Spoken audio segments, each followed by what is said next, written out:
Olá, eu sou o Caio e você está na CFX Esportes, seu canal de lutas. Bem-vindos para mais um vídeo especial de Natal, meus amigos. Vamos fazer o seguinte, para quem está em casa, para quem vai para festa ou não vai para festa, ou vai fazer festa com seus amigos, seus familiares, ou vai só jantar ou não vai fazer nada, não tem problema.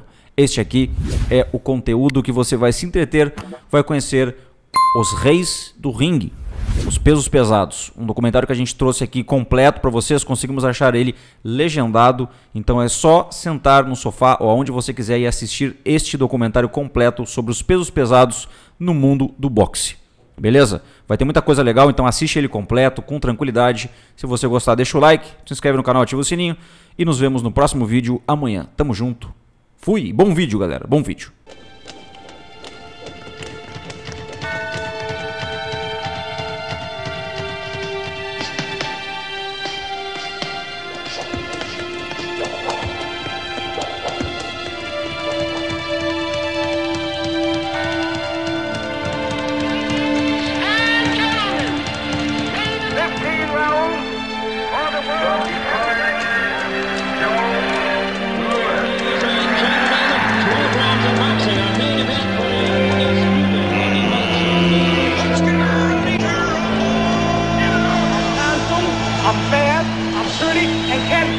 Be beat is 207 pounds. Just about ready to begin. Round one. This time, the championship is in Steve Lawson, Knights feeling standing calmly, getting last word from Buck Casey. There's the buzzer, the 10-second warning, and here's the internationally famous Slovak co-announcer Don Benfinan. Thank you, Harry Kern. Good evening, everyone. Na história do boxe, sempre houve muitos campeões e várias categorias de peso. Mas no decorrer das décadas, um grupo de boxeadores fascinou o mundo: os pesos pesados. No século XX, houve muitos campeões dos pesos pesados, mas sempre existem aqueles que se destacam. Homens que cativaram o público dentro e fora do ringue. Esses homens foram homenageados em suas gerações. Acima de tudo, eles se tornaram lendas eternas.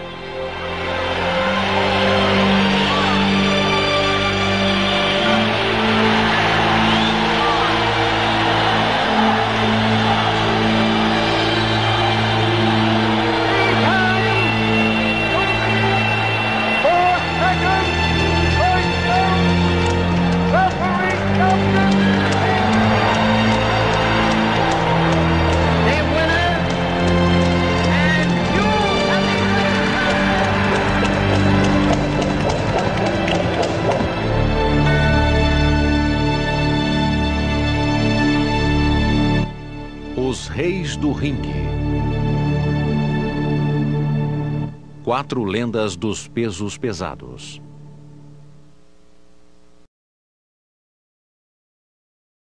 Ladies and gentlemen, I have been requested by many to tell just how I knocked out so many of my opponents. As far as I'm concerned, that day has gone. And today, I have a new way in knocking them out. And I will show you. Este é Jack Johnson, um dos lutadores mais polêmicos da história do boxe. Muitos o consideram o melhor peso pesado de todos os tempos, no mesmo nível de Jack Dempsey, Joe Louis e Muhammad Ali. Em 26 de dezembro de 1908, após tentar conquistar um título, o desejo dele se realizaria em uma luta contra Tommy Burns em Sydney, Austrália. Johnson bate tanto em Burns que no 14º assalto, com Burns prestes a ser nocauteado, a polícia interrompe as filmagens. Poucos segundos após esta cena, o árbitro interrompe a luta. Jack Johnson é o campeão mundial dos pesos pesados. He was the first black title holder. He also went up with white women. He taunted his white opponents. He was very bold. He followed Tommy Burns all the way to Australia to force him to fight him. When he won, he kind of boasted. And it was felt in the United States and other white countries that Jack Johnson represented something very evil. O escritor Jack London abriu a luta para o New York Herald. A crítica dele foi feroz, deixando claro sua indignação por um negro ter vencido um branco. Ele clamou por uma esperança branca, o ex-campeão Jim Jeffries, que havia se aposentado sem derrotas 3 anos antes na Califórnia. London escreveu: "Uma coisa é certa, Jim Jeffries precisa sair de sua fazenda e acabar com o sorriso dourado de Jack Johnson. Jeff, você decide." A menção do sorriso dourado de Johnson não foi mal interpretada. Ele havia substituído os dentes da frente por dentes de ouro. This is the Jack London we all grew up loving, reading White Fang and Call of the Wild and all such things. There were all kinds of racist songs composed and played in dance halls and burlesque places in praise of Jeffries. It was vicious press about Jack Johnson. This was yet another one of those times where history and boxing, and specifically the heavyweight championship, intersected in the most interesting and electrifying way. Os Estados Unidos atenderam ao chamado de Jack London. O clamor por um campeão branco, uma esperança branca, tomou conta do país. You had rodeo riders and gandy dancers and track walkers and circus freaks all showing up to become the white champion. It was a promoter's dream. Everybody was a white champion. No ano seguinte à conquista do título, Johnson foi desafiado pelo peso médio Stanley Catchell, o assassino do Michigan. Catchell, considerado o melhor dos pesos médios, tinha 15 quilos a menos que Johnson, mas seu soco era poderoso. Durante 11 assaltos, Catchell teve um desempenho corajoso. No 12º assalto, Catchell surpreende a todos, nocauteando Johnson. Em pouco tempo, Catchell percebe o erro que cometeu. Johnson se levanta e o acerta com a direita no maxilar. A luta termina. A carreira de Catchell terminaria 1 ano depois, quando ele foi assassinado aos 24 anos de idade. Johnson se gabava de suas vitórias, e o país mais uma vez clamou por Jim Jeffries.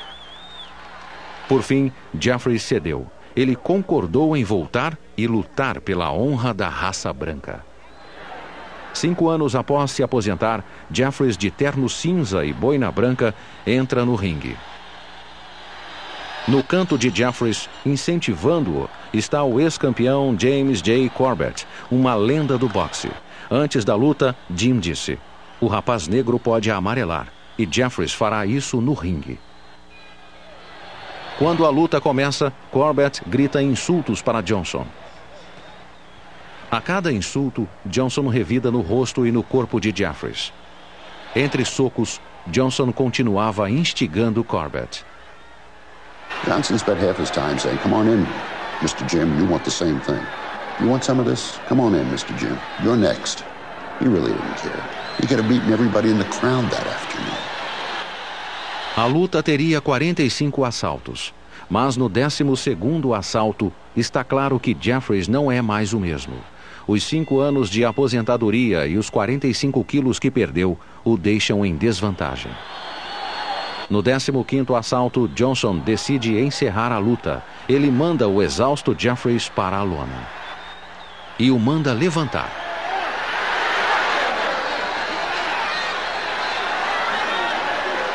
Johnson o derruba novamente.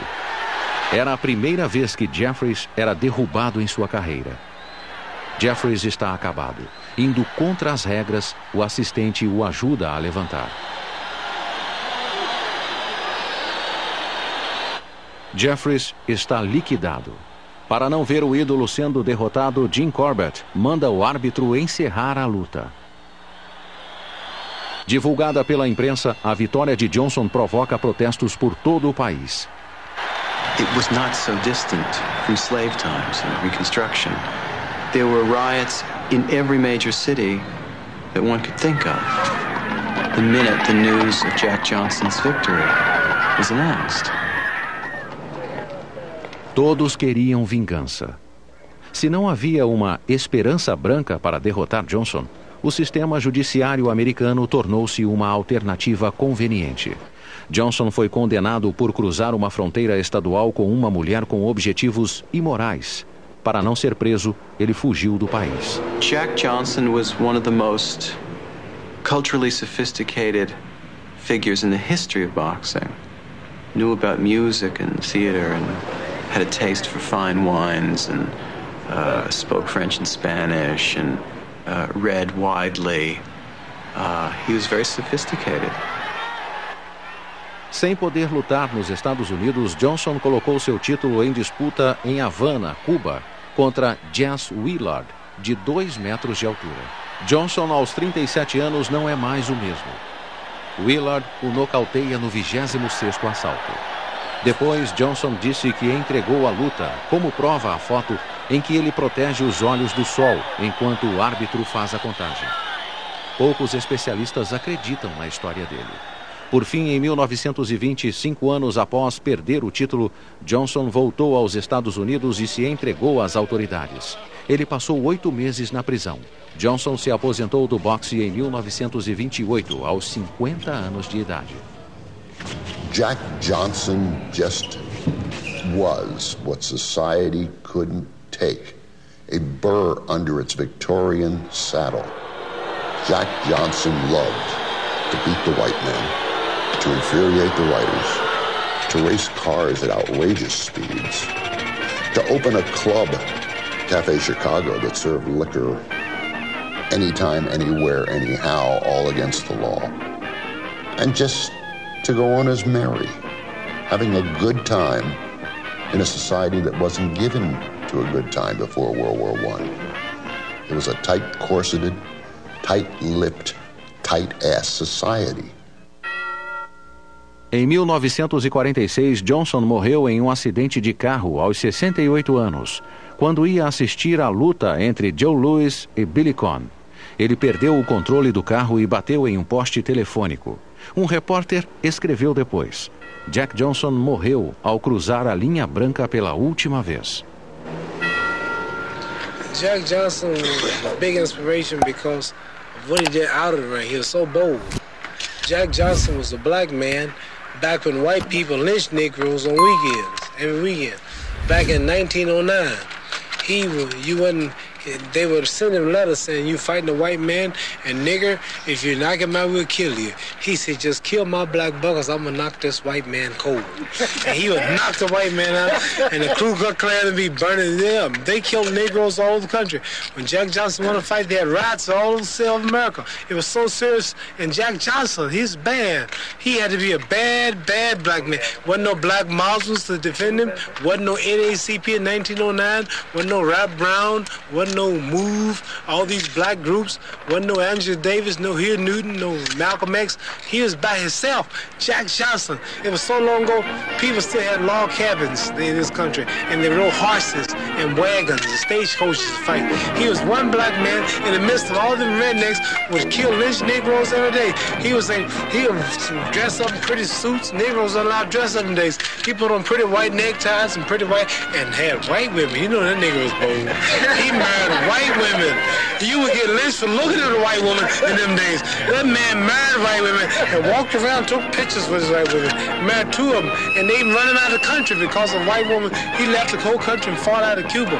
He was bad. Back in 1909, man. Man, you know, Jack Johnson was the greatest. He had to be the greatest. Wasn't no Black Panthers, wasn't no bodyguards, white people, lynching niggas, wasn't no television, wasn't no telephone. And that nigga was doing all this stuff in them days. He was bad when you think about it.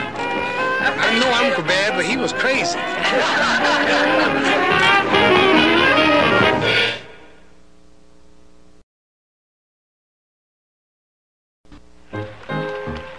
4 de julho de 1919. A Primeira Guerra Mundial acabou há menos de 8 meses e os Estados Unidos comemoram os 143 anos da Declaração da Independência com piqueniques e desfiles. Mesmo assim, milhões de pessoas estarão esperando notícias de Toledo, Ohio, sobre a luta entre o campeão Jess Willard, que nocauteara Jack Johnson 4 anos antes, e o desafiante de 24 anos, de Manassas, Colorado, Jack Dempsey, o matador de Manassas. Na maioria dos Estados Unidos, era proibido lutar por dinheiro. Mas o promotor Tex Rickard acreditava que a popularidade do esporte entre civis e soldados superaria o protesto dos reformadores que tentavam proibir o boxe. There is no doubt that Tex Rickard has put together one of the great fights of all time in one respect. He has got a challenger there who is a tiger-eating fighter.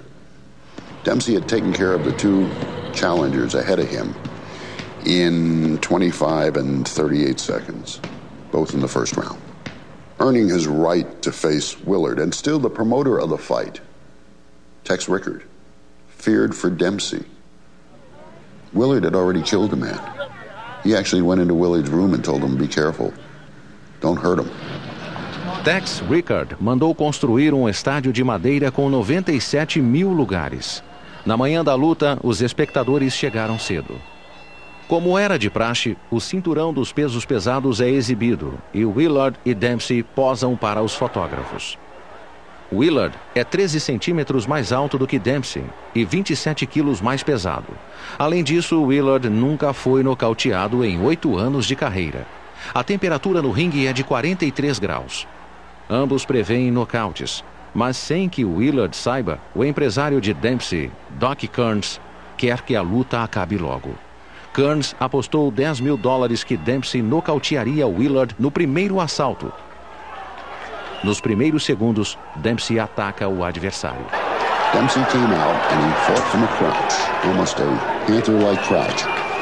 And after about a minute, he sprung up with the left hand and caught Willard on the jaw.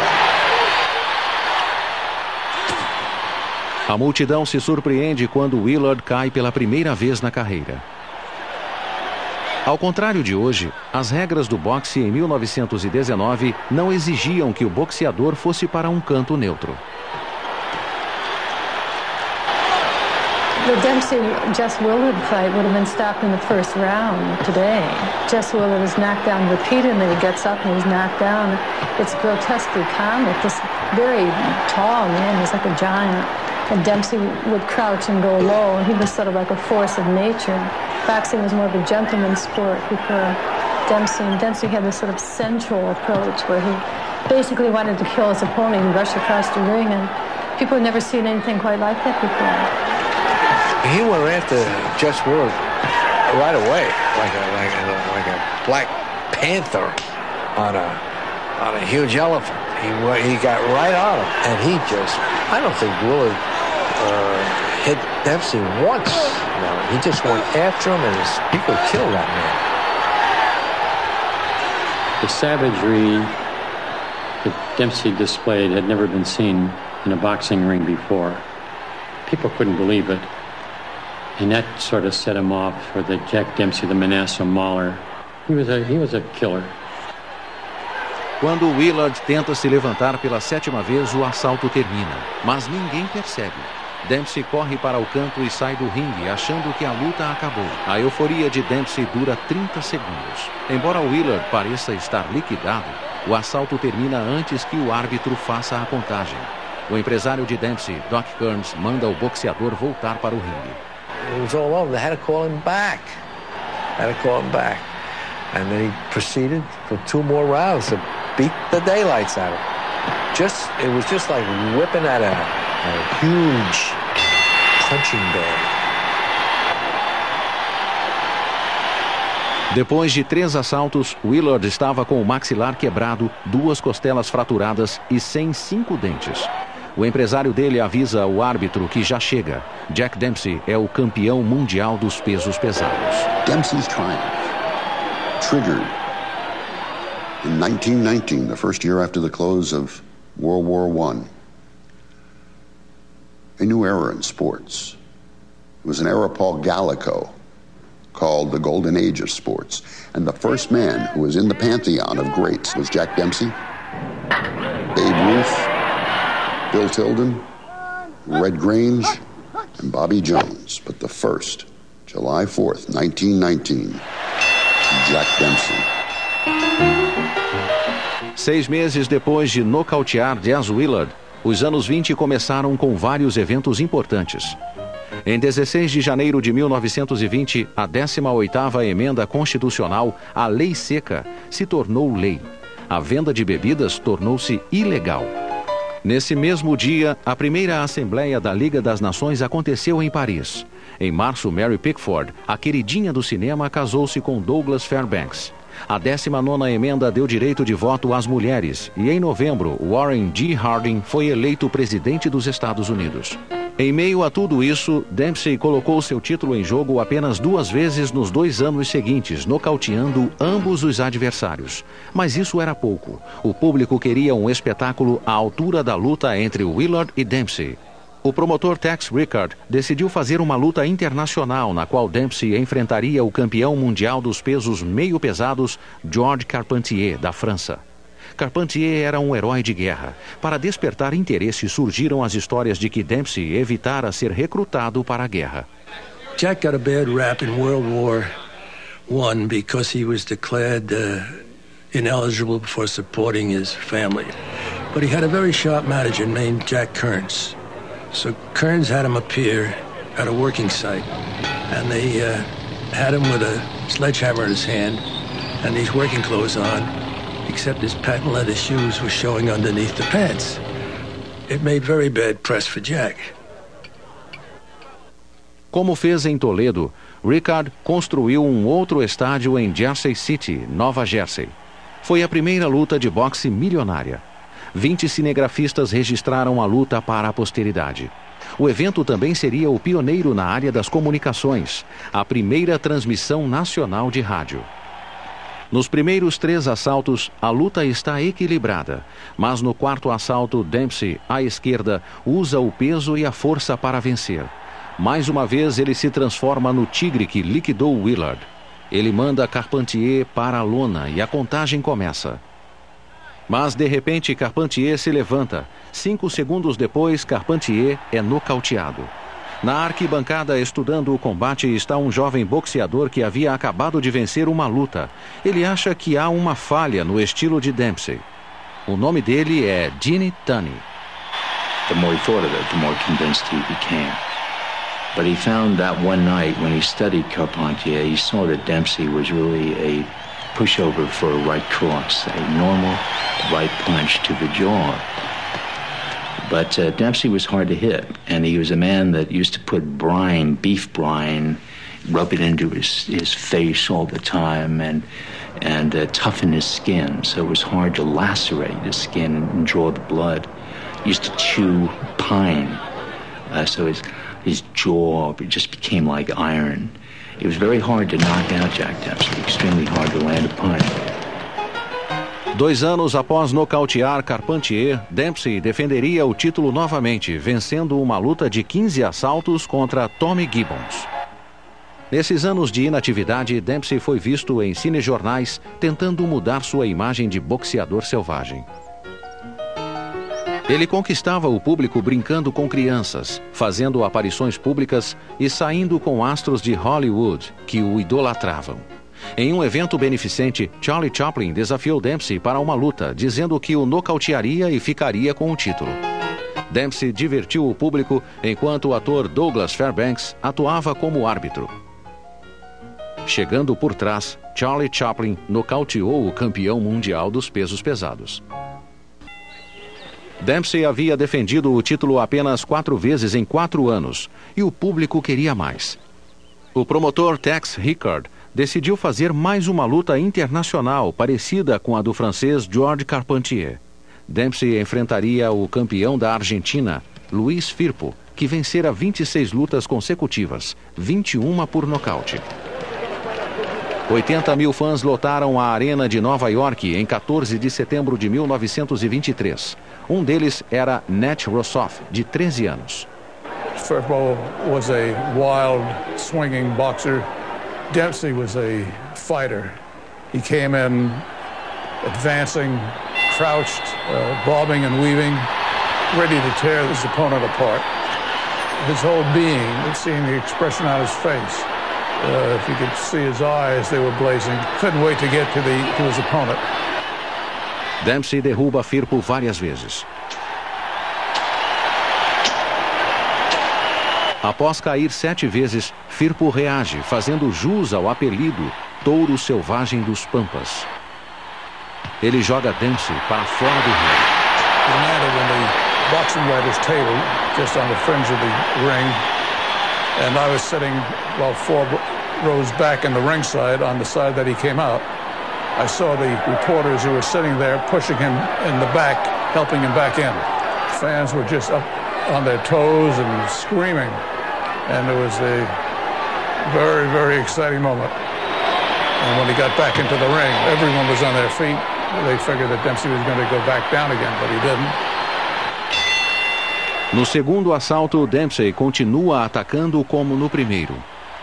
Um gancho de esquerda e um soco de direita derrubam Firpo. Após 3 minutos e 57 segundos de luta e 9 quedas, Firpo fica na lona. Jack Dempsey mantém o título. It was a Babe Ruth home run. It was a Red Grange 100-yard kickoff return. This was excitement. This wasn't safety first. This was safety last. And in the Roaring 20s, and it had become as such, excitement was the name of the game. And Dempsey was feeding it. Nos 3 anos seguintes, Dempsey não entrou no ringue para defender o título. Em vez disso, ele apareceu em filmes e peças de teatro e casou-se com a atriz Estelle Taylor. Enquanto Dempsey lucrava com o título sem lutar, Gene Tunney ficava famoso lutando 18 vezes sem perder. Uma luta de 10 assaltos entre Dempsey e Tunney estava marcada para 23 de setembro de 1926, na Filadélfia. O promotor Tex Rickard queria que fosse em Nova York, mas a licença de Dempsey foi revogada em Nova York quando Rickard se recusou a fazer uma luta entre Dempsey e Harry Wills. Rickard pensava que Tunney era um adversário fácil para a primeira luta de Dempsey em mais de 3 anos. Everybody thought Dempsey would win, never realizing that one man was going down and the other fella was coming up. Tunney had all the characteristics to be a great fighter. He could box. He could take a punch. He knew boxing. He was a good student of boxing. And of course, I didn't think he could lick Dempsey because as good as I think Tunney may be, I don't think he can lick Dempsey. Desde o começo da luta fica claro que Tunney, à direita, sabe o que está fazendo. Depois de assistir inúmeros filmes das lutas de Dempsey, ele estava preparado para cada ação do campeão. We all expected to see Dempsey knock out Tunney. However, the fight didn't go that way. Tunney's superior boxing ability thwarted Dempsey's rushes. He was a counter-puncher. Dempsey would rush in, throwing his punches rather wildly. Tunney would meet him with a left jab, and in the first round hit him with his right that jarred Dempsey. Quando a luta termina, a maioria das pessoas acha que Tunney venceu todos os assaltos. On the day that Tunney beat him, 6 of the 8 columns of the New York Times, page 1, were on the fight. You can't imagine any sporting event now, and this is the New York Times. Tunney foi recebido como herói em Nova York, sua cidade natal. Milhares de pessoas foram recebê-lo.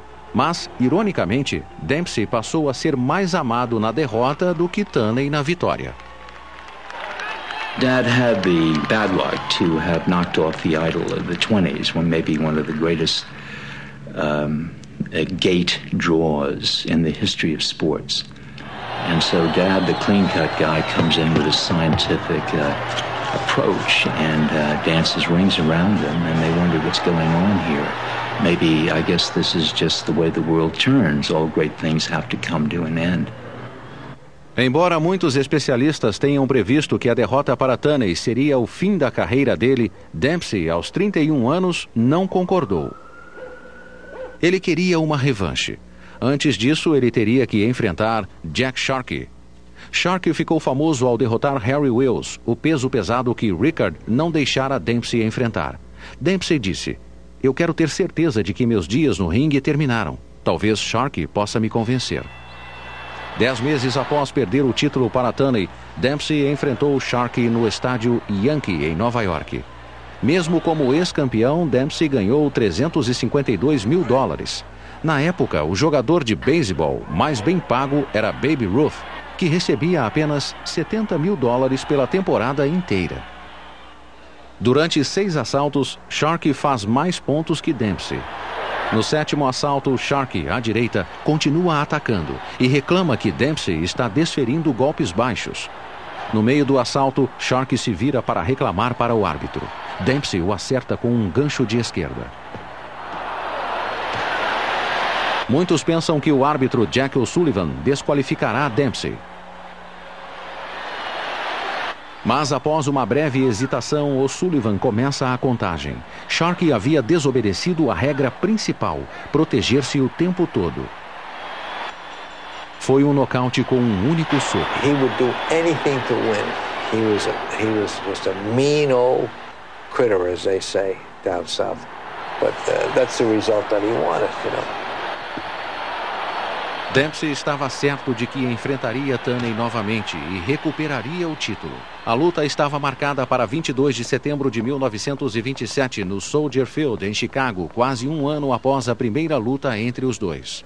Dempsey was still the favorite of the fans and the betting favorite for the second fight, although there shouldn't have been a reason for it.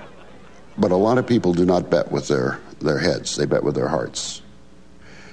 A lot of that money came from Al Capone, who was a big Dempsey fan. At the contract signing for this fight, Dempsey demanded something that had never been in the rules before. Fearing that Tunney would stand over him and beat him, he got up. He asked that a clause be put in that a man go to a neutral corner upon scoring a knockdown, at his insistence. A segunda luta começa perante mais de 100 mil espectadores, a maioria deles certa de que Dempsey recuperará o título. The second fight, we expected to see Dempsey tear into Tunney and knock him out. But the second fight appeared to be a repeat of the first. Dempsey advancing and bobbing and weaving and throwing punches from all sides. Tunney calmly backing off mostly and countering Dempsey, keeping him unbalanced until the 7th round. No começo do assalto, Tunney fica à frente com um soco de direita. Dempsey revida com a direita e a esquerda. Quando Tunney cai sobre as cordas, Dempsey acerta um gancho de esquerda. Tunney, who heretofore had never been down, ever, sinks, slinks, slides, melts into the canvas. And Dempsey stands in the corner. And Dave Barry, the referee, is first pointing, then yanking to get Dempsey to go across the ring because Tunney has almost fallen in the corner in which Dempsey is standing in. And Dempsey's just looking at his handiwork. He finally goes, the estimate was between 4 and 5 seconds.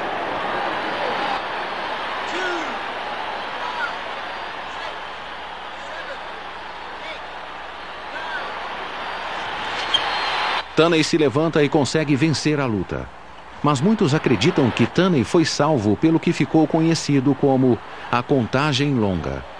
He's always felt that he could have gotten up in time. It was all a matter of about 4 seconds. If you look at the film, you see that he looked pretty wide awake at the count of 2, 3. But Dad was in phenomenal physical condition. His legs were in the best shape imaginable, and that's why he could get up and dance around and get away from Dempsey. Dempsey couldn't keep up with him. Tunney foi derrubado no 7º assalto, mas para muitos, esse foi o único assalto que ele perdeu. And what nobody remembers is Tunney knocks Dempsey down in the 8th round and goes on to finish in a 10-round decision, having won 19 of the 20 rounds between the two. But what everybody remembers is that 20th round, that 7th round, the long count.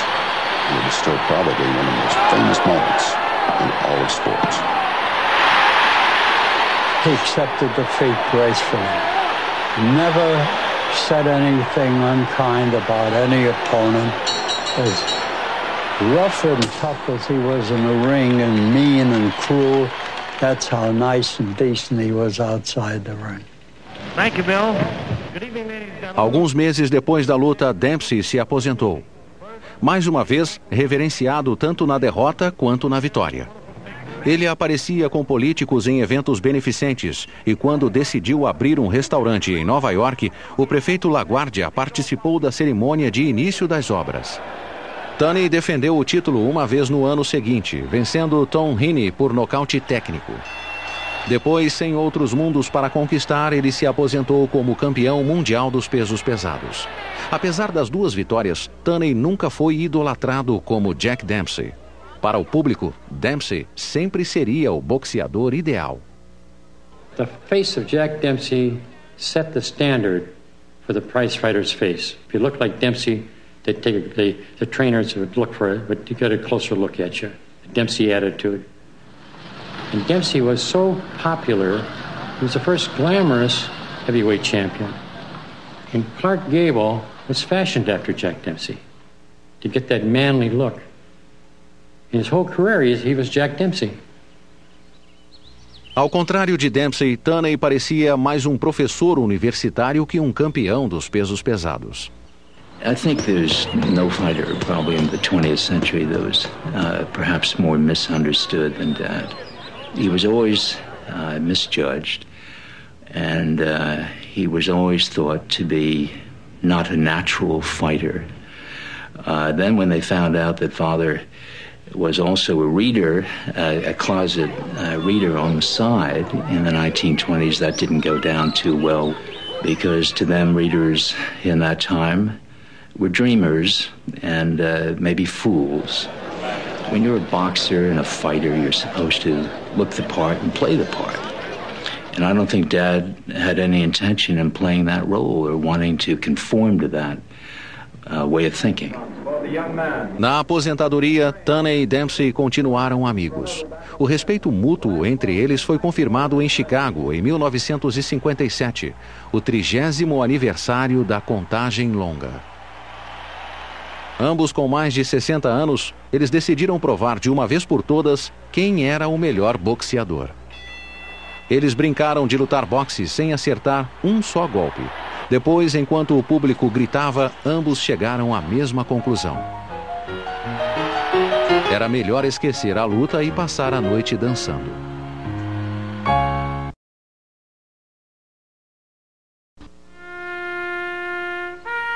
Este é o Cemitério Nacional Arlington, o local do descanso final dos grandes heróis americanos.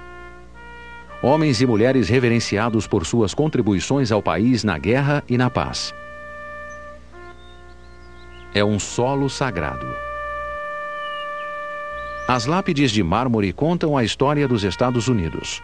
Nenhuma mais dramática que a do homem que criou a história, um ícone homenageado na morte pelo que fez em vida. Perto do túmulo do soldado desconhecido, há um memorial onde está escrito Lewis, o bombardeiro marrom. Campeão mundial dos pesos pesados, 1937 a 1949. My father's real name is Joe Louis Barrow, and many people didn't realize that. But when he started boxing, he had a very large signature, and when he registered for an amateur bout, he said Joe Louis, and he couldn't get the Barrow on the card. So the fellow there said, just use Louis, it won't matter, it's just a name, just use Joe Louis. No verão de 1935, o azarão James J. Braddock venceu por unanimidade o campeão dos pesos pesados, Max Baer. A vitória de Braddock foi uma das maiores surpresas na história dos pesos pesados. Mas ninguém esperava que Braddock ficasse com o título por muito tempo. O desafiante seria um boxeador invicto de 21 anos de idade de Detroit, com 22 vitórias consecutivas, 18 delas por nocaute. Ele se chamava Joe Louis. A vitória mais impressionante de Louis foi nocautear o ex-campeão dos pesos pesados, Primo Carneira, no 6º assalto. The fight world's new sensation, Joe Louis, Detroit Brown Bummer, talks over his astounding knockout of Man Mountain Carnera with dancing champ Bill Robinson and manager Roxburgh. Joe, you promised to knock Carnera out in the 5th round last night. Now, how about it? 5th round slipped by me last night, so I knocked him out in the 6th round because that's the round he said gonna knock me out in. Now, what punch did you use to lick him with? Well, left hook and a right cross and then the same punch again. 6 semanas depois de derrotar Carneira, Louis enfrentou o adversário mais apavorado que veria em sua vida. There was a fighter in Miami His name was King Levinsky. He sold neckties. After. And his sister was his manager. And Jimmy Cannon, the great sports writer, said it's the first time a fighter was ever carried into the ring. He didn't want to fight Lewis. Em 24 de setembro de 1935, Lewis nocauteia o ex-campeão Max Baer no quarto assalto, seu terceiro nocaute em 3 meses, somando 25 vitórias consecutivas. Ele é o principal desafiante para o título de Jim Braddock. Enquanto Lewis ganhava fama internacional, havia um outro nome conhecido em segundo lugar, o ex-campeão mundial da Alemanha, Max Schmeling.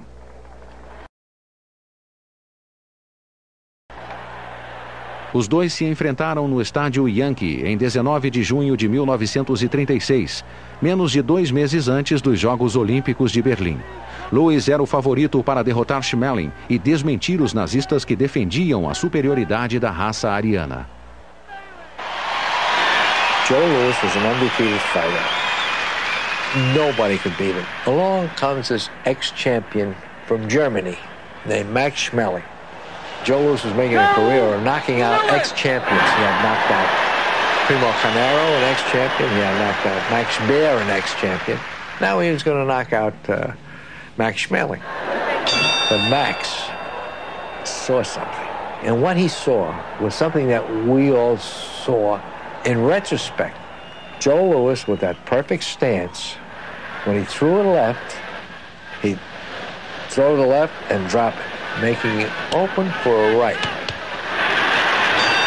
And that was a simple little maneuver like that Max Schmeling saw. And Louis did it, but knocked him down.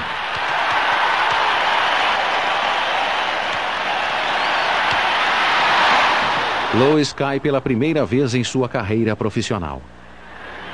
Antes do final do quinto assalto, Schmeling desfere mais um soco de direita. Ele acerta em cheio o queixo de Louis. Louis precisa de ajuda para ir até o canto. Na opinião de todos, a luta acabou. Louis mal se lembra dos assaltos seguintes. No 12º assalto, Schmeling termina a luta. Louis vai para a lona e recebe a contagem. Hanging badly, he is blinking his eyes, shaking his head. The fight is over. Schmeling volta para a Alemanha no dirigível Hindenburg. Ele é recebido por uma multidão enquanto os nazistas usam Schmeling como um exemplo da supremacia da raça ariana. He was not a Nazi. He was not a member of the Nazi Party. He once told me, yes, he went to dinner with the Fuhrer. He had been asked 4 times, and you did not turn the Fuhrer down 5. Then he added, I once went to dinner with Franklin Roosevelt. That did not make me a Democrat. Nos Estados Unidos, a vitória de Schmeling sobre Louis o tornou o principal candidato para desafiar o título de Jim Braddock. Durante vários meses, houve batalhas judiciais para decidir quem seria o desafiante. Realities are that Joe Louis wanted a shot at the title. And my mother said that he was absolutely devastated when he lost to Max Schmeling in 1936 because he didn't think he'd get another shot at the title. Surgiram boatos de que, se Schmeling derrotasse Braddock, o título dos pesos pesados não seria mais disputado enquanto o regime de Hitler existisse. Após uma série de manobras judiciais, a equipe de Braddock fez uma proposta. Ele enfrentaria Louis com uma condição. Mesmo que Braddock perdesse, ele receberia 10% dos cachês de Louis e de seus promotores nos 10 anos seguintes. Os jornalistas se referiram a isso como a pensão permanente de Braddock. Well, October, I honestly believe that I'll win by a knockout sometime around the 8th round. 1 ano e 3 dias depois de ter sido nocauteado por Schmeling, Louis seria o primeiro peso pesado negro desde Jack Johnson a disputar o título depois de mais de 22 anos. The 1937 fight between Louis and Braddock was a major fight in several respects. Joe Louis, a sensation, was challenging, who not incidentally was black. And he carried hopes of people, the black communities. And Braddock was no slouch. He knocked Louis down in the first round and put up a fairly good fight. No oitavo assalto, Joe Louis entra para a história.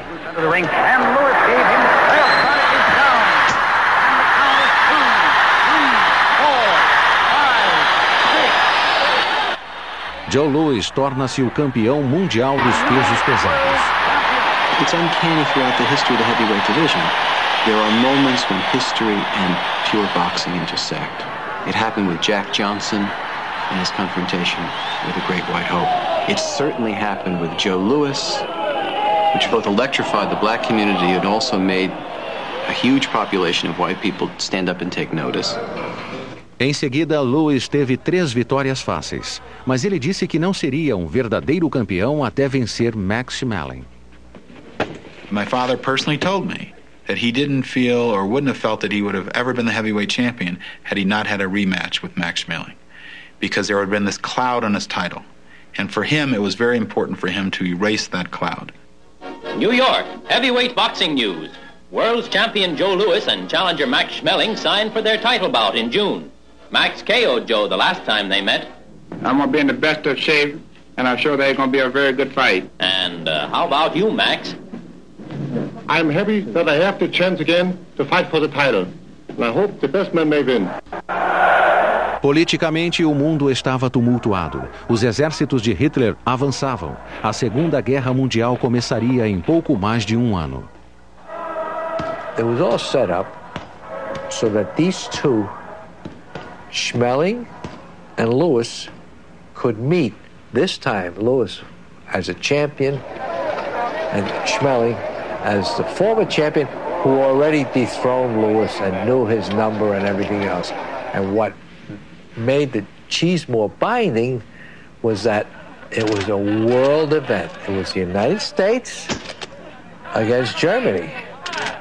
Uncle Sam against Hitler. What a setting. There were riots and parades in streets. There actually were people who didn't want that second fight between Louis and Schmeling to happen and tried to boycott it and had pickets around Yankee Stadium so people couldn't get in. There was a fervor to that we can't understand today. And they got to the ring right together with Arthur Dillon. Joe Louis was like music. He moved slowly. He was almost like fast, slow motion. You could see what he was doing. He'd feint guys. He's always in pursuit. He was always hunting. He was always looking for that spot. Let him have it, you're going. Nos primeiros minutos, Louis prende Schmeling contra as cordas. Depois acerta o queixo dele com a direita. Depois, Louis continua com socos de esquerda e com uma direita no rim. Schmeling está indefeso. O árbitro Donovan manda Louis para o canto e inicia a contagem. Joe came out of his corner, approached Schmeling and hit him so hard. Schmeling went down with a scream that you could hear throughout the ringside. I thought that his neck had been broken. Now Max with his back to the rope. Louis, a left to Max's jaw. And Donovan is watching carefully. Louis measures him right to the body. A left hook to the jaw. And Schmeling is down.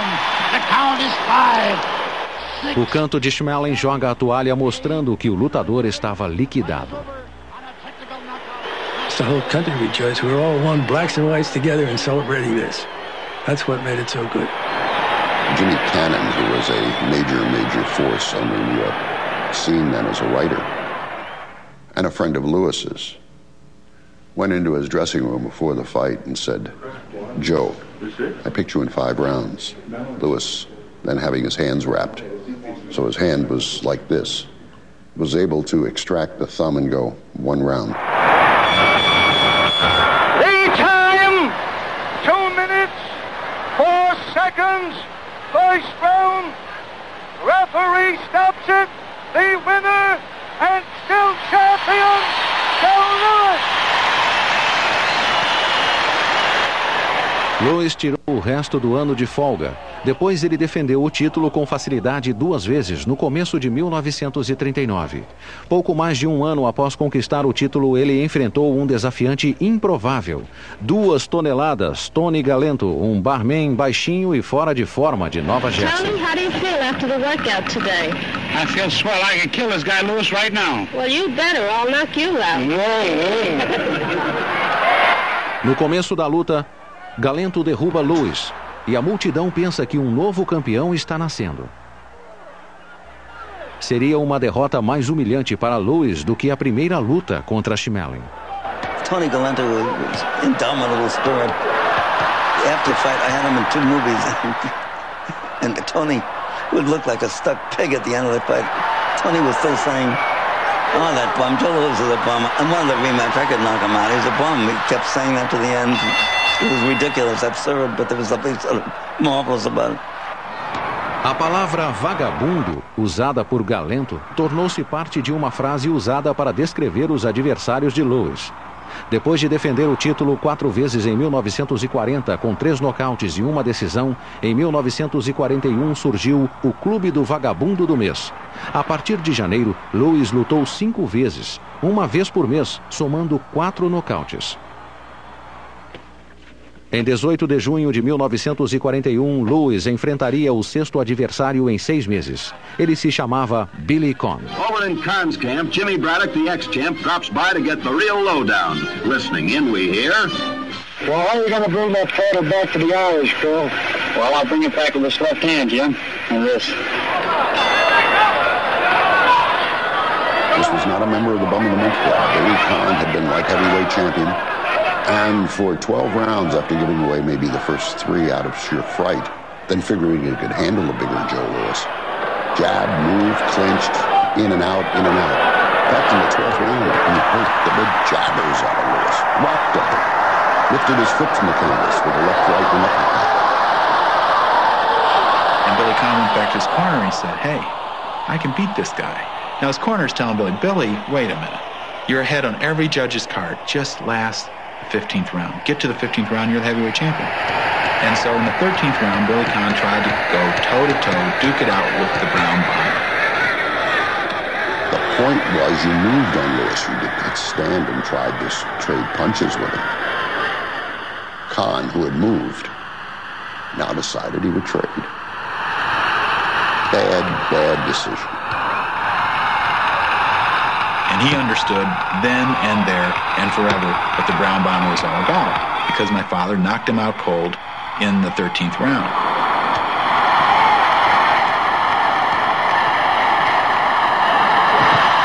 Well, you go to their dressing rooms afterwards and you see photographs of my father afterwards, and Joe Louis had these towels over him. His face was swelled. Billy Conn just beat the devil out of him for 12 rounds. Afterwards, Conn was asked in his dressing room by Jesse Abramson, "Billy, you had to fight. Why did you do what you did in the 13th round?" Conn's answer, "What's the sense of being Irish if you can't be stupid?" Bruiser Kennard made the tackle. We interrupt this broadcast to bring you this important bulletin from the United Press. Here is what has happened. President Roosevelt phoned Secretary Ali half an hour ago that the Japanese had attacked Pearl Harbor, the United States naval base on Oahu Island in the Hawaiian Islands. This means that war is underway between Japan and the United States. Com a guerra declarada, o boxe queria provar sua importância para elevar o moral americano. Lewis e o promotor Mike Jacobs tiveram uma ideia. Eles marcariam uma nova luta com Bud Bear e doariam o dinheiro para a Sociedade de Auxílio Naval. Desta vez, Lewis nocauteia Bear no primeiro assalto. No dia seguinte, ele se alista no exército. Campeão se alista para enfrentar japoneses. Joe Louis answers Uncle Sam's call to arms, donating his last purse, $70,000, to Navy Relief. He's now ready for the sergeant. What's your name, Joe? My name is Joe Louis Barrow. Lewis era amado pelos americanos por sua generosidade, humildade e patriotismo. We're going to do our part and we will win because we are on God's side. Thank you. As contribuições de Lewis para as entidades de auxílio da Marinha e do Exército somaram mais de $100 mil, que hoje equivaleriam mais de $1 milhão. Mas a generosidade acabou prejudicando Lewis. Ele não sabia que suas doações eram consideradas como renda pessoal passível de impostos. Todos os esforços para marcar uma nova luta com Conn foram recusados pelo Departamento de Guerra. Mas isso não manteve Lewis fora do ringue. O exército o fez rodar o mundo fazendo exibições para as tropas americanas. Quando foi dispensado do exército em outubro de 1945, Lewis já havia feito 96 exibições e percorrido 113 mil quilômetros. Em quase 4 anos de serviço militar, o campeão não ganhou um centavo, mas sua dívida com a Receita Federal era mais de $100 mil. There are a lot of stories about my father and the IRS. There's no question that the deductions could have been allowed. They chose not to. In spite of all of that, in spite of the bureaucracy, in spite of the meter running on the interest of what he owed, no one person, no one organization, no one bureaucracy could bring Joe Louis off the pedestal that this country placed him on. He was the champ in everyone's mind. He was the hero in everyone's mind. Louis lutou 2 vezes em 1946, nocauteando Billy Conn no 8º assalto da luta de revanche. E 3 meses depois, ele liquidou Tommy Mauriello no 1º assalto. Mas ele estava ficando sem adversários à sua altura. Por fim, apareceu um peso pesado desconhecido, Jersey Joe Walcott. Jersey Joe Walcott was no stiff. Jersey Joe Walcott was a real good prize fighter. Jersey Joe Walcott had been a sparring partner of Lewis's. But Jersey Joe Walcott was one of those who couldn't get a fight then among the heavyweights. But after the war, Joe Louis ran out of opponents. And in 1947, he signed to fight Jersey Joe Walcott in the Garden, Madison Square Garden. Embora Louis estivesse parado há mais de 1 ano, ele era o favorito nas apostas em 20-1. Mas Walcott derruba Louis 2 vezes. Uma no 1º assalto e outra no 4º assalto. Além de derrubar Louis, Walcott é mais rápido. Jornalistas e fãs acham que se ambos estiverem de pé no 15º e último assalto, Louis perderá o título. Louis está humilhado. Ele acha que levou uma surra de Walcott. The winner by majority vote and still the heavyweight champion of the world, Joe Louis. Well, the decision comes in and it's given to, out of force of habit, I guess it's given to Joe Louis. Em uma decisão dividida, Louis mantém o título. As it turns out, my father was disappointed, almost embarrassed. But in his true character, he set up a rematch at his own desire because he didn't want to have any questions, any clouds about whether he was champion or not. Desta vez, o velho Louis retorna. Ele nocauteia o Walcott no 11º assalto. 8 meses mais tarde, Louis anunciou sua aposentadoria. Com o título à disposição, 2 desafiantes lutam por ele. Ezra Charles se torna campeão ao derrotar Jersey Joe Walcott em 15 assaltos. Surgiram boatos de que Louis precisava de dinheiro e que voltaria a lutar. Se recuperasse o título, Louis se tornaria o primeiro homem a sair da aposentadoria e recuperar o título de campeão. But I feel good. I'm in great condition. And beside, I'll welcome Sam some money. Favorito para recuperar o título, Louis é derrotado em 15 assaltos. A pontuação mostra que Louis venceu apenas 3 assaltos. Mesmo assim, Louis continua lutando, vencendo 8 lutas em 1950 e 1951. Ainda endividado, um cachê de $300 mil convenceu Louis a enfrentar um boxeador jovem e invicto, Rocky Marciano. Whether the debt was correct or not, whether they gave penalties at an inordinate rate or not, the fact is Joe Louis loved this country, recognized he owed them money, and he was going to do the only thing he could to repay the taxes, and that was fight Marciano. Em retrospectiva, parece incrível que Louis tenha sido o favorito na luta contra Marciano. A luta é um massacre. Louis se esforça para que pareça uma luta. The stories there simply are that Rocky Marciano didn't want to fight my father. My father was Rocky Marciano's hero, and growing up in Brockton, he really believed in the spirit of Joe Louis and the coming from poverty to success. Rocky's people said, if you ever want to be on the caliber of a Joe Louis in the history of boxing. If you have an opportunity to fight him, you should.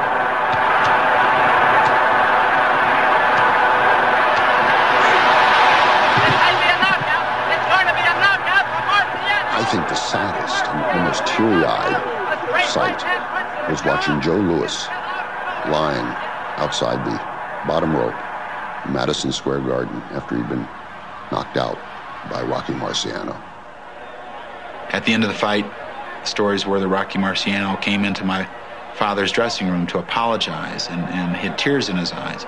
And my father consoled him and said, "Rocky, the best man won. It's okay."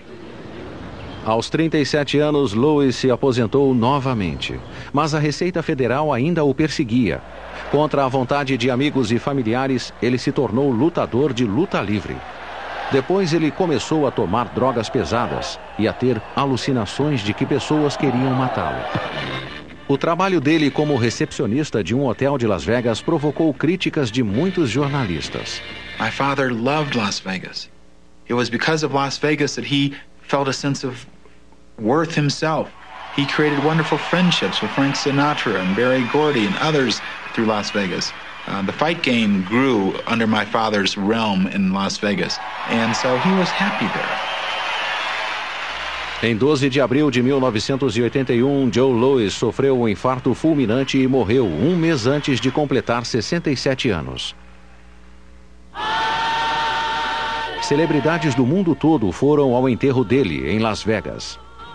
I love what he was, and I love what he is. A statue of our times, an example for men of all ages and all colors. He is now and will always be the champ of my prayers. God bless you, Joe. The fight's over, and you walked out of the ring with dignity and decency. Alguns dias mais tarde, ele foi enterrado no Cemitério Nacional Arlington, o local do descanso final dos heróis. E era assim que devia ser. Pois Joe Louis foi um herói americano.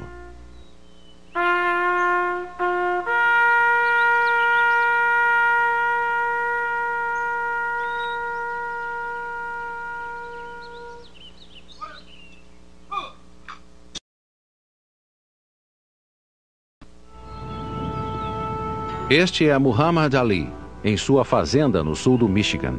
Ele sempre começa o dia da mesma maneira, acordando às 5 da manhã para rezar, praticando sua devoção à fé muçulmana. Embora ele não consiga falar ou se mover bem, a mente dele continua lúcida. Muhammad Ali se aposentou do boxe em 1981. Ele continua sendo uma das pessoas mais famosas do mundo e seu passado polêmico ainda é alvo de debates. Um jornalista disse: "Você não pode escrever a história de Muhammad Ali sem contar a história dos Estados Unidos nas últimas décadas do século XX."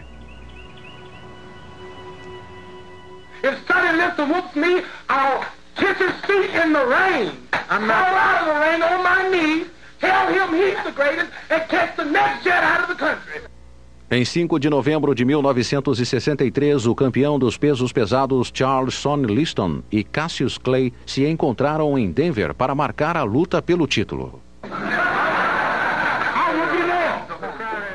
Sonny Liston, de 35 anos, é um ex-presidiário com longa ficha criminal e envolvimento com a máfia. Ele só perdeu uma vez em seus 11 anos de carreira. O objetivo de Liston nesta luta é calar o jovem boxeador que a imprensa chamava de falador de Louisville e Cassius Gasoso. Well, 100% will be coming to see me, but 99% will be coming to see me get beat. You really feel that? Because they think I talk too much. But I got these.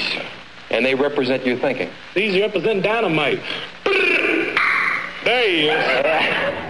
Cassius Clay, que passaria a ser conhecido como Muhammad Ali, é o campeão olímpico de 1960, com uma carreira excelente, 19 vitórias e nenhuma derrota. Durante vários meses, Clay persegue Liston, a quem chama de Urso Feio. Seja enfrentando Liston na rua ou no treino, o objetivo de Clay é simples: irritar o peso pesado mais cruel dos últimos tempos. gonna take a good man to whoop me. You can look at me, I'm loaded with confidence. I can't be beat. I have 180 amateur fights, 22 professional fights, and I'm pretty as a girl. Well, he got himself really worked up to scare Liston, to make him Liston think that he was a nut, that he was crazy. That was his act. Those bullies in jail are scared of nobody except a crazy person. A crazy person doesn't care what you do to him, he's going to put a knife in you. And Liston understood that from his little stay in prison.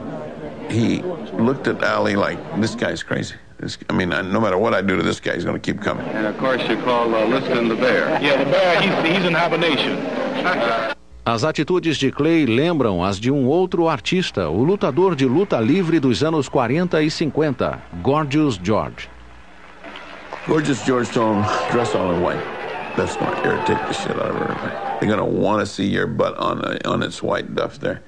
You're almost making fun of them to dress all in white. Say things that irritate people. Because just as many people buy tickets, they want to see you get killed as they're rooting for you. Either way, it's $5 in a seat. Quando Cassius Clay e Sonny Liston entram no ringue em 25 de fevereiro de 1964, Liston é o favorito. Mais de 90% dos jornalistas acreditam que Liston vencerá Clay. Muitos acham que Clay não passará do primeiro assalto. When you see the young Cassius Clay, you basically want him to lose because he's such a fool. And then when he gets in the ring, it's like he's a different man. He's so good. Then you want him to win. And he's so fast that you almost can't believe your eyes. And Sonny Liston was just dazzling. Contrariando os céticos e suas próprias dúvidas, Clay sobrevive ao primeiro assalto. Liston didn't know what to make of it. He was scared of what he was up against. And, you can psych out your opponent. Ali used to psych them out. I mean, can you imagine being in the ring, waiting for Ali to come in, and when you see him coming in, he's giving an interview to a radio man as he's walking to the ring. Well, what does that do to a man waiting? He said, well, he's not a bit worried about me, is he? He's giving an interview. No quarto assalto, Liston se cansa. Clay continua na ofensiva.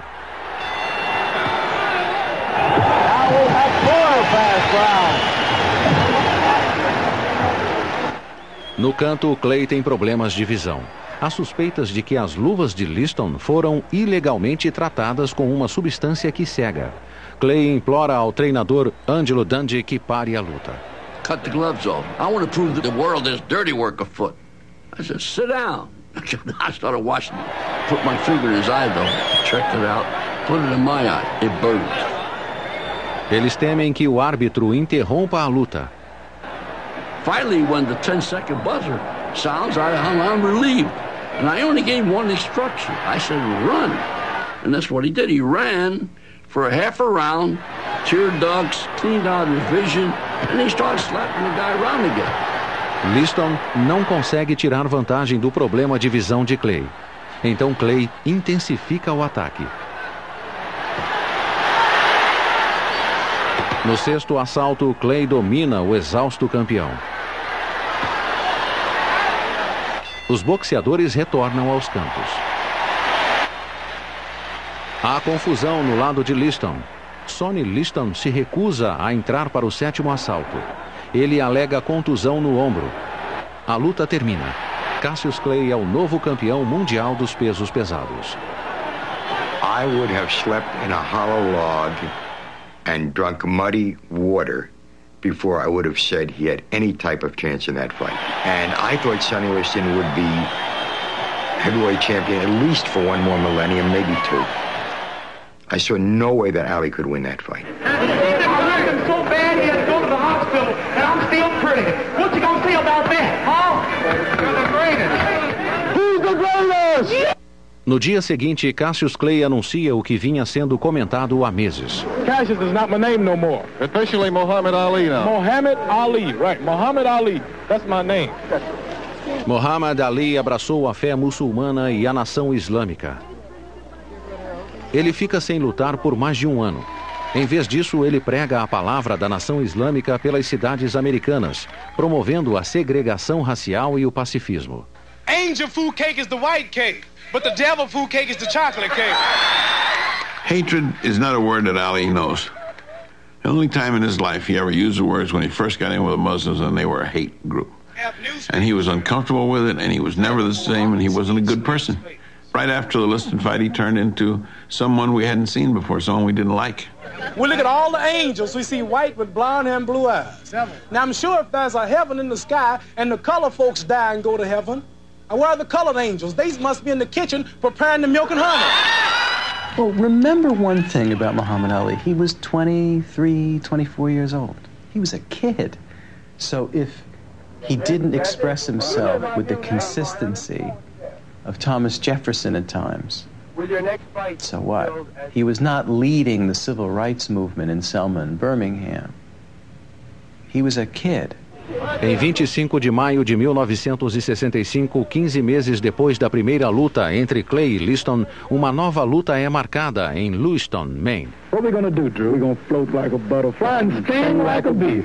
Oh, rumble, young man, rumble. Oh, that's our motto. A tensão é grande. Os jornais publicam que membros do crime organizado e a nação islâmica ameaçaram a vida de ambos os boxeadores. Em meio a tudo isso, Cassius Clay entra no ringue pela primeira vez como Muhammad Ali. Apesar de ser o campeão dos pesos pesados, ele não é o favorito. O árbitro da luta é o ex-campeão mundial dos pesos pesados, Jersey Joe Walcott. Muhammad Ali só consegue acertar 2 socos. Ali desfere um soco de direita. Liston cai. Ali grita com o adversário caído. O árbitro tenta afastá-lo de Liston. Ele teme que Ali ataque Liston enquanto ele levanta. Segundo as regras do boxe, Walcott não pode começar a contagem antes que Ali vá para o canto neutro. Ali should have been disqualified.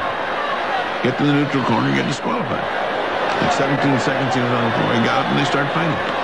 And so a guy from the audience comes in and stops it. Nat Fleischer, o chefe dos jornalistas do boxe, diz ao Walcott que a luta deveria acabar, já que Liston ficou mais de 10 segundos no chão.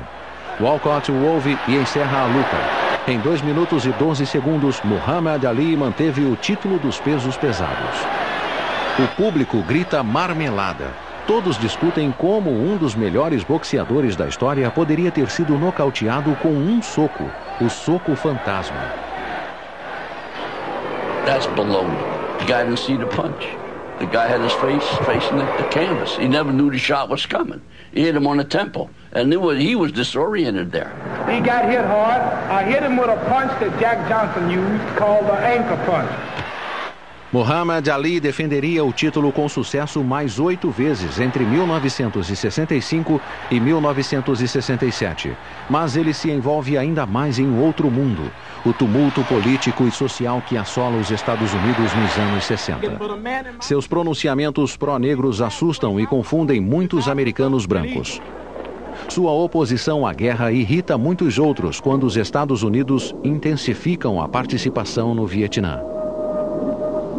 Em 1966, mais de 150 mil soldados americanos lutavam no Vietnã e mais dezenas de milhares estavam a caminho.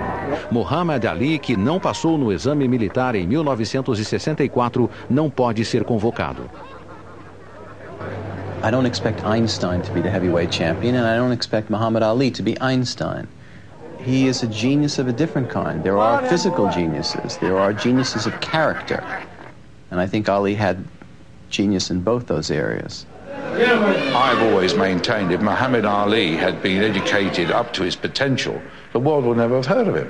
He would have been a doctor or an accountant, or he may even been a politician, who knows? But he wouldn't have been a boxer. Em 1966, o exército diminuiu o número de pontos necessários para a convocação. Muhammad Ali, antes considerado inapto para servir, agora é reclassificado como 1A. I'm 1A without any test, without notifying me or checking to see if I'm any wiser than I was the last time or any worse. Os advogados de Ali pedem um deferimento militar dizendo que Muhammad Ali é um sacerdote muçulmano. O pedido é recusado.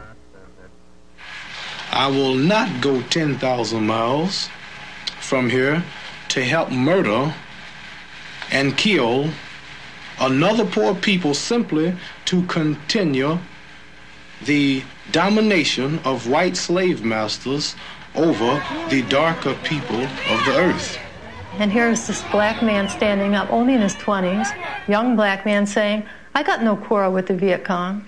He said, no Viet Cong ever called me nigger. Em 28 de abril de 1967, Muhammad Ali é chamado pelo Centro de Recrutamento do Exército em Houston. Ele é chamado 3 vezes para se apresentar. Ele se recusa 3 vezes. Mr. Muhammad Ali has just refused to be inducted into the United States Armed Forces.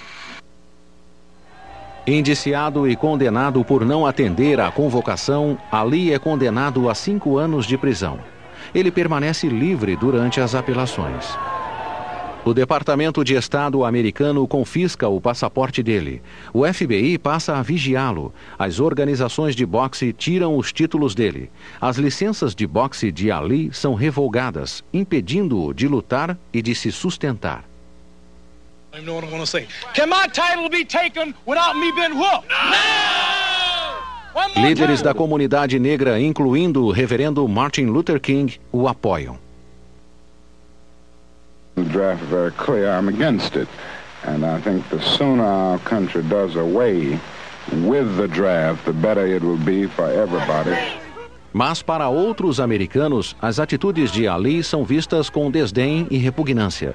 Entre eles está Jackie Robinson, ex-jogador de beisebol que rompeu a barreira racial em 1947. Cassius has made millions of dollars off of the American public. And now he's not willing to show his appreciation to a country that is giving him, in my view, a fantastic opportunity. Hurts a great deal. Muhammad Ali não se esconde. Ele continua discursando em universidades. The most persecuted. I'm not allowed to work in America. I'm not allowed to leave America. Home of the brave, land of the free. Not allowed to. Ele tenta até ser ator, fazendo o papel principal na peça Buck White, na Broadway. Ali scraped by, made speeches and got fees. It was a very, very tough period in his life. And Ali had to resort to a lot of devices to keep bread on his table for his, growing family. No comment. Enquanto os advogados tentam anular a condenação, o estado da Geórgia concede uma licença para Ali lutar.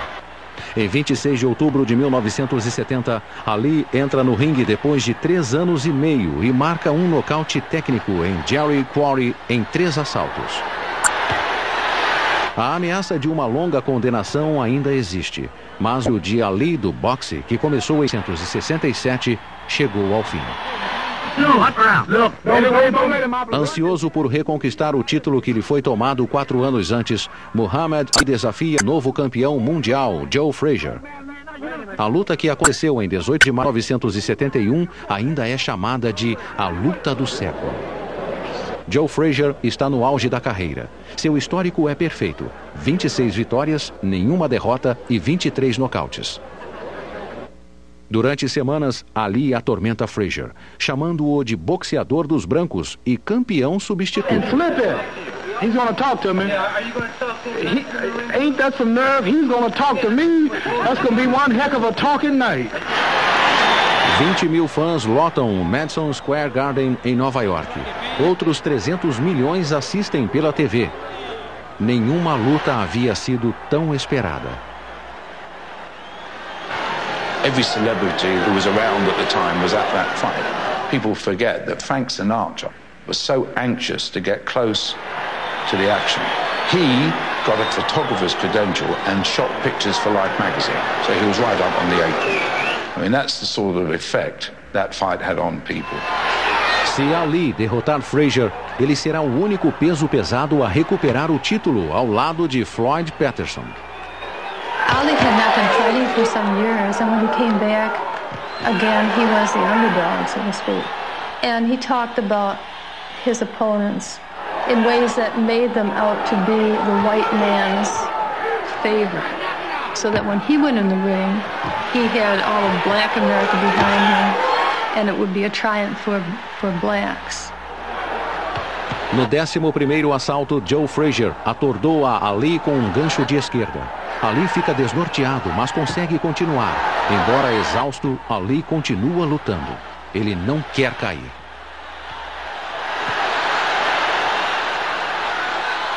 Ali was sent out, told he had to knock Frazier out in the 15th round. And he's screaming at Frazier, "Fool, go down. You cannot stand up. God has ordained me to win this fight. Go down. Go down. You cannot stand against God." At which point, Frazier slips a punch, throws a left hook, and just before he throws it, says, "Well, God's going to get his ass whipped tonight." And bang, down goes Ali.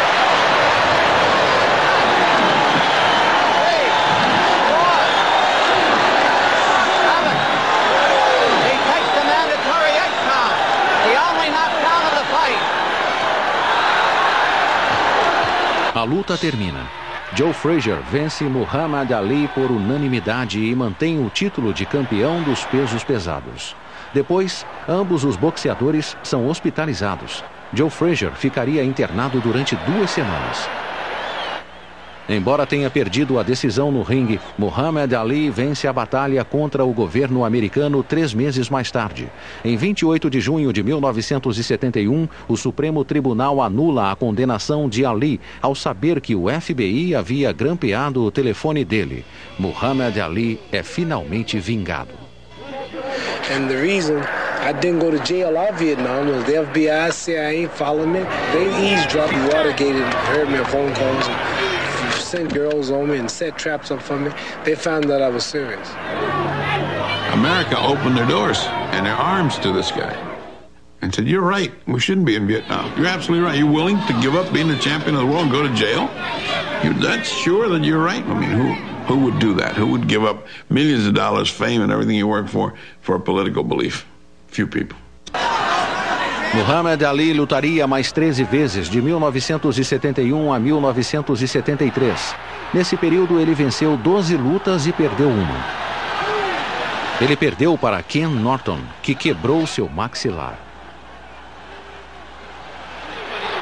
Em 1974, Muhammad Ali lutaria novamente com Joe Frazier, vencendo por unanimidade no Madison Square Garden. Mas desta vez, Frazier não é mais o campeão. George Foreman é o detentor do título mundial.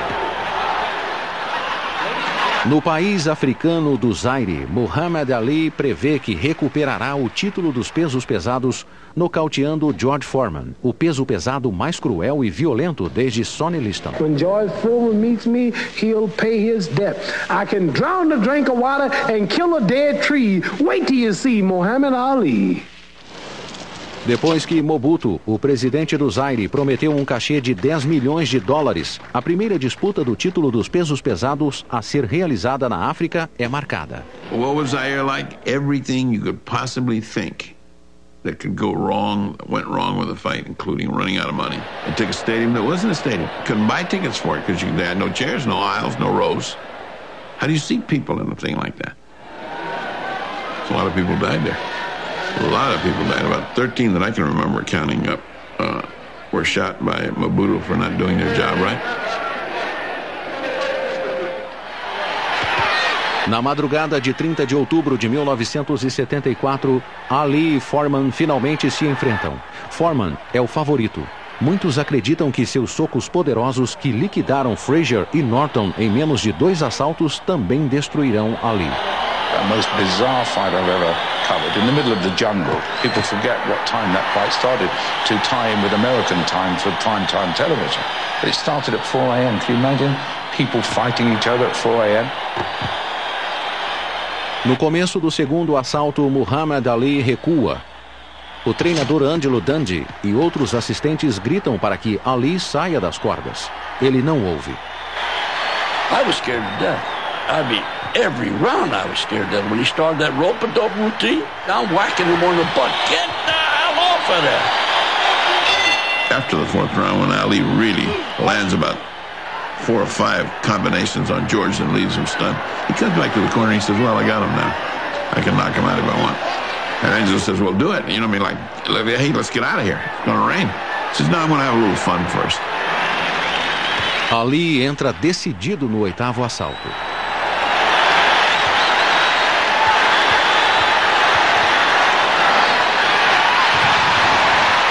George Foreman cai.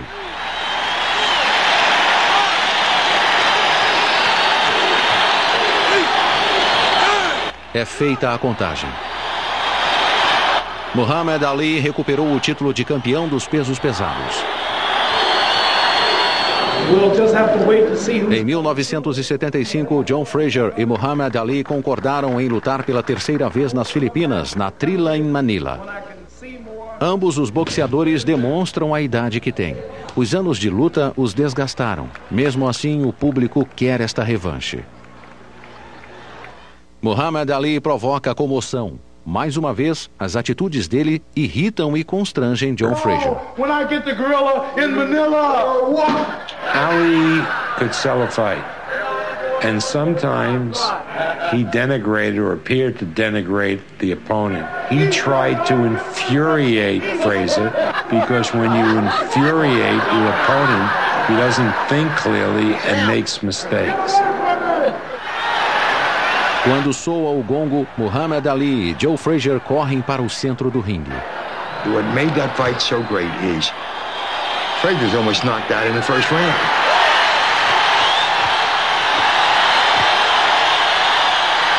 And then Frazier comes back. It's a constant ebb and flow, and you say, my God, how much longer are these two guys going to be able to stand toe-to-toe and do this? And I saw two guys in an arena with no air conditioning. I don't think I've led an exemplary life, and when I get to hell, I will know what to expect, because that's what it'll feel like.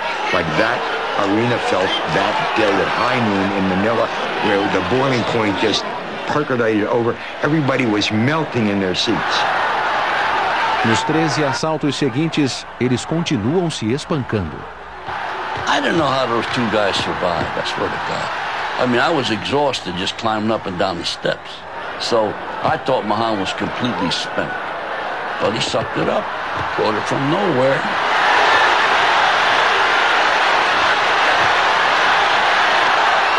When it looked like Frazier was going to be licked, he came back and threw the damnedest right hand he had ever thrown. And Ali said, fool, you don't have any right hand. You're an old man. They told me you're an old man. They're going to hit him with another right hand. And then it's a fight, and it was a fight he had not bargained for.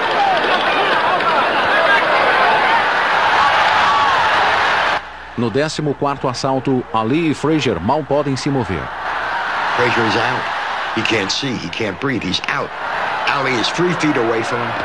Can't walk the 3 feet to throw the punch that will end the fight. Joe had taken so much punches and he really should not have come out again. And in our corner, we were just saying, I hope he doesn't come out. I hope we don't have to do what we're going to have to do. Which is going to be killing. O treinador Eddie Futch cuida de Frazier. And then it's Eddie Futch who makes the decision, and wisely so, that we got to stop this because it can't go on. It cannot go on at 15th round. Someone will get hurt, and it's not going to be my fighter. And he cuts the gloves off. And Joe never forgave Eddie Futch for saying no. And as far as I'm concerned, he should never stop thanking him for saying no. Enquanto tentava consolar Joe Frazier, Eddie Futch disse: ninguém esquecerá o que você fez aqui esta noite. The fight that has created a situation where Ali looks at Frazier and Frazier looks at Ali, and if you use the names, they are linked forever. You cannot use one's name without the other, because when Ali walked out of that ring supported by like 20 guys, and he came out and he leaned over to where all of us were sitting, and he said, that's the closest you will ever see to death. And he was right. Ambos os boxeadores estão péssimos. Frazier passa a noite na escuridão. Seus olhos estão inchados demais. A situação de Ali não é muito melhor. I don't know no other fighter today besides myself who could beat Joe Frazier. He made this tragic discovery that he could take a punch. And so the cumulative effect was extraordinary, and it took a terrible, terrible toll on him after a while. In other words, he won, but he lost.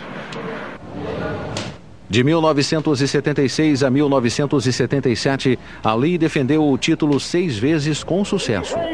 Mas um ex-cabo dos fuzileiros navais, chamado Leon Spinks, seria uma das maiores surpresas da história recente dos pesos pesados. Em 15 de fevereiro de 1978, o Spinks surpreende um Muhammad Ali fora de forma, vencendo em 15 assaltos. Logo depois, a imprensa e amigos de Ali sugerem que ele se aposente aos 36 anos de idade. A idade e as lutas épicas contra Foreman e Frazier parecem ter acabado com sua vontade de lutar. A saúde dele apresenta problemas. A fala e os reflexos estão mais lentos. Uma revanche com o Spinks é marcada para 7 meses depois, em New Orleans. Não há um favorito. Se Ali vencer, ele será o primeiro peso pesado a conquistar o título mundial 3 vezes. Ali decided, I guess, he was going to wake up his own echoes, and did. But those echoes were becoming dimmer and dimmer and dimmer. No decorrer da luta, a emoção aumenta.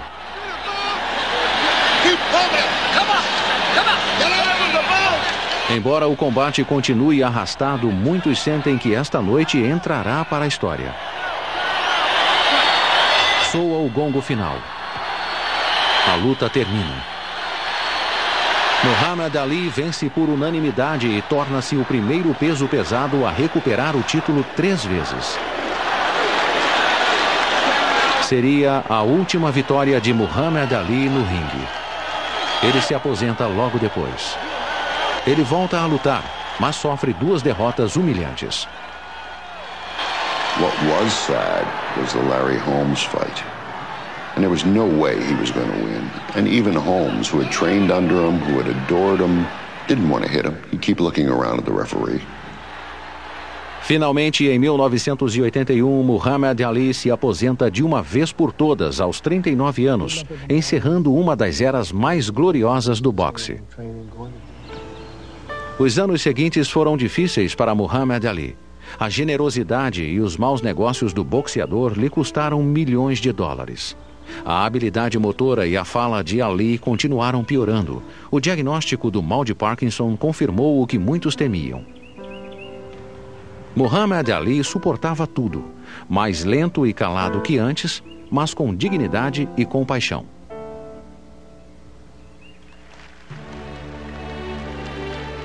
Em 19 de julho de 1996, a cerimônia de abertura dos Jogos Olímpicos de Atlanta está chegando ao clímax.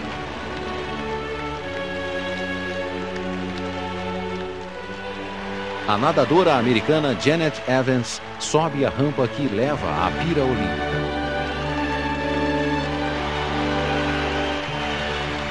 Quem a espera é Muhammad Ali.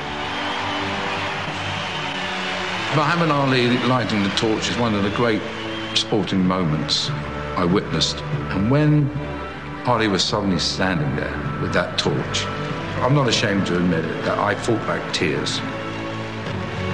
Everybody's supposed to feel sorry for him. You can't feel sorry for him. The guy's a star. He is a champion. He is showing people that have Parkinson's and Alzheimer's and other diseases, you don't give up. You keep right on going. He loves people, and he wants them to love him. I call it Ali World.